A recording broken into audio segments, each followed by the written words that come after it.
Good morning student. आज का जो हमारा क्वेश्चन है वो है राज्यपाल की संवैधानिक शक्ति का वर्णन कीजिए, या ये कहा जा सकता है कि राज्यपाल की वास्तविक स्थिति का वर्णन कीजिए। ये क्वेश्चन है as it is 12th class के अंदर क्वेश्चन है। वो क्वेश्चन है राष्ट्रपति की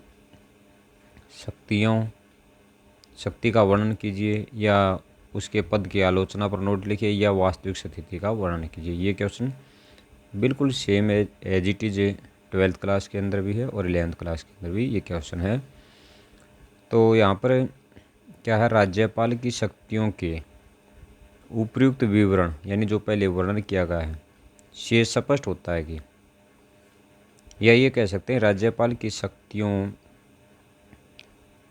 के विवरण से स्पष्ट होता है कि प्रांतीय राज्यपाल के पास संवैधानिक रूप से अत्यंत विशाल शक्तियाँ या बहुत शक्तियाँ हैं। वह प्रांत में कार्यपालिका शक्ति का स्रोत है, यानी सभी कार्यपालिका संबंधी शक्तियाँ राज्यपाल के पास हैं। प्रांत का कोई भी बिल उसके हस्ताक्षर के बिना कानून का रूप नहीं ले सकता, यानी कोई भी बिल राज्यपाल की स्वीकृति के बगैर मंजूर नहीं हो सकता। वह कभी भी राष्ट्रपति को राज्य में प्रांतीय सरकार भंग करे राष्ट्रपति शासन लागू करने की सिफारिश कर सकता है। तो इसके बाद आता हमारा यहाँ राज्यपाल की वास्तविक स्थिति को निम्नलिखित शीर्षकों में दर्शाया या दिखाया जा सकता है, यानी उसके जो कार्य हैं उनकी किस प्रकार से आलोचना की जा सकती है, या वो कार्य क्या हैं और किन आधारों पर उसकी आलोचना की जा सकती है। राज्यपाल राज्य के संवैधानिक मुखिया के रूप में, यह आपको पता है कि जो राज्य का जो संवैधानिक मुखिया होता है वो राज्यपाल होता है, लेकिन वास्तविक रूप से उसकी शक्तियों का प्रयोग करने वाला मुख्यमंत्री तथा उसका मंत्रिमंडल होता है। तो राज्यपाल नाममात्र का कार्यपालक है और मुख्यमंत्री उसका मंत्रिपरिषद वास्तविक कार्यपालक है। ये लाइन भी लिख सकते हैं। तो ये इसमें क्या लिखा है, भारत में केंद्रीय सरकार की भांति, यानी जिस प्रकार सेंट्रल गवर्नमेंट के अंदर शक्तियां हैं, यानी संवैधानिक मुख्य कार्यपालक देश का राष्ट्रपति है, वास्तविक रूप से कार्यपालक प्रधानमंत्री उसका मंत्रिमंडल। तो इसी प्रकार राज्य के अंदर भी राज्यपाल संवैधानिक रूप से मुख्य कार्यपालक है और वास्तविक कार्यपालक मुख्यमंत्री तथा उसका मंत्रिमंडल है। क्यों है? क्योंकि वास्तविक रूप से राज्यपाल की शक्तियों का प्रयोग करने वाला मुख्यमंत्री होता है। तो क्या कहा, केंद्रीय सरकार की भांति राज्यों में भी संसदीय शासन प्रणाली की व्यवस्था की गई है, जिसमें राज्यपाल राज्य का नाममात्र अध्यक्ष होता है। फिर उसके बाद हम ये लाइन लिखेंगे, वास्तव में उसकी शक्तियों का प्रयोग मुख्यमंत्री व मंत्रिमंडल करता है। इसके बाद संवैधानिक अध्यक्ष से अधिक क्या है वो, इसके बारे में लिखना है। यानी संवैधानिक अध्यक्ष से अधिक वो क्या कर सकता है, उसके कार्य। फॉर एग्जांपल मुख्यमंत्री की नियुक्ति करता है, लेकिन यदि हम इसकी बात करें अपनी इच्छा से वो मुख्यमंत्री की नियुक्ति नहीं करता। जो भी पार्टी विधानसभा चुनाव में बहुमत प्राप्त करती है उसके नेता को या उसके अध्यक्ष को राज्यपाल मुख्यमंत्री पद पर नियुक्ति देता है।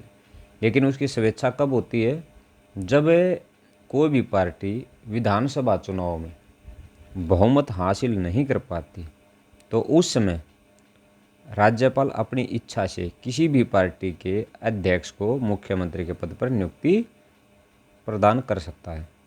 तो अब संवैधानिक अध्यक्ष अधिक की बात आती है। राज्यपाल जहां राज्य का अध्यक्ष है वहां उससे वह कुछ अधिक भी है। संविधान के वाद विवाद से यह स्पष्ट होता है कि वह साधारणतः संवैधानिक अध्यक्ष के रूप में कार्य करेगा, परंतु विशेष स्थिति में वह अपने स्वविवेक से कार्य करेगा। यहाँ तक कर देंगे। स्वविवेक यानी अपनी मर्जी से। इसमें सबसे पहले मुख्यमंत्री की नियुक्ति के बारे में अभी आपको बताया था किस प्रकार से वो नियुक्ति करता है, तो इसको दोबारा बताने की आवश्यकता नहीं है। उसके बाद आता मंत्री परिषद को भंग करना। देखिए, मंत्री परिषद जिस प्रकार सेंट्रल गवर्नमेंट के अंदर राष्ट्रपति मंत्री परिषद को भंग कर सकता है, लेकिन वो कार्य प्रधानमंत्री की सलाह से करता है। सेम सिचुएशन यहाँ पर है कि मंत्री परिषद को भंग करने की शक्ति है, लेकिन वो मुख्यमंत्री की सलाह से ऐसा करता है। इसके लिए उसको राष्ट्रपति के पास प्रपोजल भेजना पड़ता है। तो क्या है, जब सत्ताधारी दल में फूट पड़ जाए, जब सत्ताधारी दल में फूट पड़ जाए तो वह इस अवस्था में गवर्नर यानी राज्यपाल अपने विवेकानुसार काम कर सकता है। आमतौर पर वह मंत्री परिषद को तब तक भंग नहीं करता जब तक कि राष्ट्रपति से सलाह नहीं कर लेता। इसके बाद जो नंबर 3 है, राष्ट्रपति को संकट काल की घोषणा के लिए सलाह देना। क्या कौन देता है? राज्यपाल, या ये कह सकते हैं राज्यपाल राष्ट्रपति को संकट काल की घोषणा के लिए सलाह देता है। 4, विधानसभा को भंग करना। वह मुख्यमंत्री की सलाह से विधानसभा को भंग कर सकता है। नंबर 5, मुख्यमंत्री के से वैधानिक तथा प्रशासनिक मामलों में जानकारी प्राप्त करता है। जो 6ठा पॉइंट इसको छोड़ देंगे। 7वां पॉइंट है, वह किसी भी विधेयक को राष्ट्रपति की स्वीकृति के लिए सुरक्षित रख सकता है। ये सभी उसके स्वविवेक अधिकार हैं, जो अपने विवेक से कार्य करता है, किसी की सलाह या परामर्श से कार्य नहीं करता। नंबर 8, वह कुछ विशेष मामलों में अध्यादेश जारी करने से पहले राष्ट्रपति से परामर्श लेता है। नंबर 9, वह राज्य में संवैधानिक स्थिति की रिपोर्ट राष्ट्रपति को भेजता है। तो इसके अंदर कितने हो गए? 9 पॉइंट, 1 क्रॉस मार्क है, तो 8 पॉइंट ये करने हैं।